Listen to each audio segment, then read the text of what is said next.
22 जनवरी को 5 वर्षों के बाद जब श्री राम भव्य मंदिर में विराजमान होंगे तो वो पूरी दुनिया के लिए अद्भुत क्षण होगा। योगी। अयोध्या धाम कैसा हो या उसकी शुरुआत राम राज्य की आधारशिला रखते हुए अयोध्या उसके गुणगान को हो रही है तैयार। अयोध्या वासियों और संतों से की अपील, कहा जो भी श्रद्धालु अयोध्या आए वो अयोध्या के सद्भाव और आदित्य से अभिभूत होकर वापस जाएं। योगी। योगी आदित्यनाथ ने संतों के आश्रम की तुलना पति पत्नी के रिश्ते से कर डाली। कहा पति पत्नी के आपसी रिश्ते भौतिक व्यवस्था में आहत होते दिखाई दे रहे हैं, लेकिन खून का रिश्ता ना होते हुए भी संतों के आश्रमों में गुरु शिष्य परंपरा सुदृढ़ दिखाई देती है। अयोध्या पहुंचे यूपी के मुख्यमंत्री योगी आदित्यनाथ ने कहा कि 22 जनवरी 2024 को जब 500 वर्षों के बाद श्री राम अपने भव्य मंदिर में विराजमान होंगे तो ये देश ही नहीं पूरी दुनिया के लिए अद्भुत क्षण होगा। अयोध्या धाम कैसा होना चाहिए ये उसकी शुरुआत है और राम राज की आधारशिला रखते हुए अयोध्या उसके गुणगान के लिए तैयार हो रही है। उन्होंने अयोध्या वासियों और संतों से अपील करते हुए कहा कि सर्व समर्पण के भाव से अपने भगवान के प्रति जो आपके मन में भावनाएं थीं आज वो मूर्त रूप ले रही हैं। इसलिए सब मिलकर रामलला के प्राण प्रतिष्ठा कार्यक्रम को नई ऊंचाई पर ले जाएं। योगी आदित्यनाथ ने अयोध्या के लोगों और संतों को सीख देते हुए कहा कि कोई भी श्रद्धालु आता है उसके प्रति सद्व्यवहार हो, जो भी यहाँ आए वो यहाँ के व्यवहार से, यहाँ के आतिथ्य से अभिभूत होकर जाए। एक नए भारत का जिक्र करते हुए योगी आदित्यनाथ ने कहा कि जो लोग पहले हिंदू और खुद को भारतीय कहने में संकोच करते थे आज वो सभी सनातन धर्म के प्रति और भारतीयता के प्रति सम्मान का भाव दिखा रहे हैं। इसलिए इस दृष्टिकोण में हमारा भी योगदान होना चाहिए और हमें इसका सहभागी बनना चाहिए और ये हम अयोध्या को सुंदरतम नगरी बनाकर कर सकते हैं। इसी के साथ यूपी के मुख्यमंत्री योगी आदित्यनाथ ने एक बड़ी बात कही और आश्रमों की तुलना पति और पत्नी के रिश्तों से कर डाली। उन्होंने कहा कि एक पति का पत्नी के प्रति और पत्नी का पति के प्रति मानवीय रिश्ते इस भौतिक व्यवस्था में आहत होते दिखाई देते हैं, लेकिन खून का रिश्ता ना होते हुए भी संतों के आश्रमों में गुरु शिष्य परंपरा सुदृढ़ भाव से आगे बढ़ रही है। मुख्यमंत्री योगी अयोध्या पुलिस लाइन में ट्रांसिट भवन का लोकार्पण करने के बाद एक कार्यक्रम में 35 जिलों में 3401 आंगनबाड़ी केंद्रों के निर्माण की घोषणा करते हुए शिलान्यास किया। इसके बाद अयोध्या पहुंचकर उन्होंने हनुमानगढ़ व श्री राम जन्मभूमि में दर्शन पूजन किया और फिर बड़ा भक्तमाल में आयोजित एक धार्मिक अनुष्ठान में शिरकत करते हुए 1 किलो सोने का मुकुट दान किया। राम राज्य की आधारशिला को पुष्ट करते हुए उसके गुणगान के लिए तैयार हो रही है। अयोध्या धाम कैसे होना चाहिए ये उसकी शुरुआत है। 22 जनवरी 2024 को जब प्रधानमंत्री जी के कदमों से अयोध्या में 500 वर्षों के बाद जब रामलला अपने भव्य मंदिर में विराजमान होंगे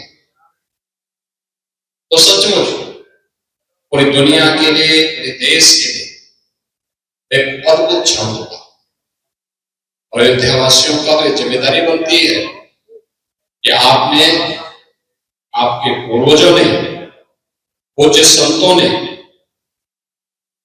इस पूरे अभियान में बढ़ चढ़ करके भाग लिया, इस आंदोलन को एक नई ऊंचाई तक पहुंचाया। समर्पित करने के भाव के साथ अपने भगवान के प्रति, अपने इष्ट के प्रति जो आपके मन में भावनाएं थी आज वो मूर्त रूप ले रही है, सिद्धि को प्राप्त हो रही है। इस अवसर पर हम सब का दायित्व बनता है कि हम सभी लोग मिलकर के इस कार्यक्रम को सफलता की नई ऊंचाई तक पहुंचाएं। इसके लिए कोई भी श्रद्धालु आता है उसके प्रति सद्व्यवहार हो, वह जो भी यहाँ आया वह प्रभावित होकर के यहाँ के व्यवहार से, यहाँ के आतिथ्य सत्कार से प्रभावित होकर के जाए।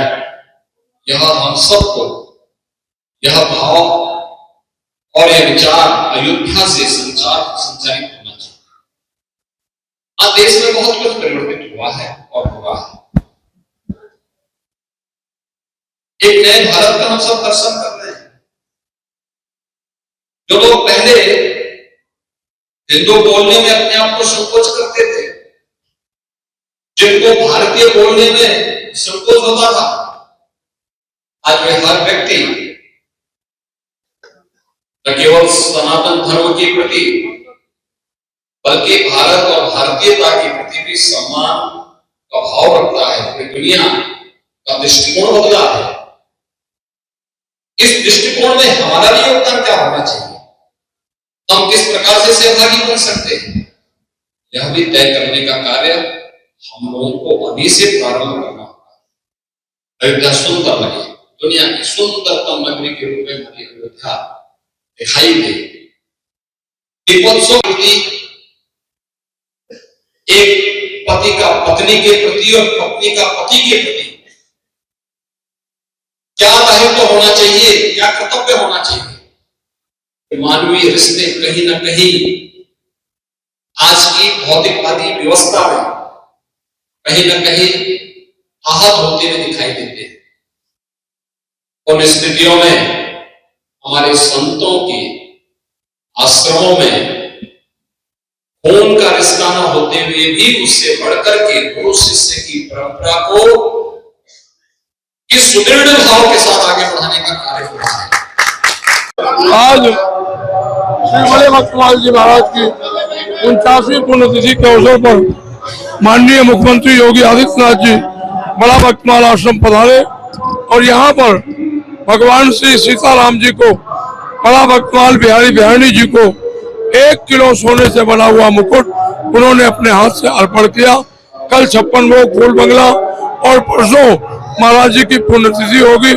ये दिव्य कार्यक्रम अयोध्या के लिए एक अद्भुत है और पूरी दुनिया को एक संदेश है कि भगवान राम 500 वर्षों के बाद जब अयोध्या में भव्य मंदिर बन रहा है, उससे पूर्व बड़ा भक्तमाल स्थान में माननीय मुख्यमंत्री जी ने 1 किलो सोने से निर्मित मुकुट अर्पण किया।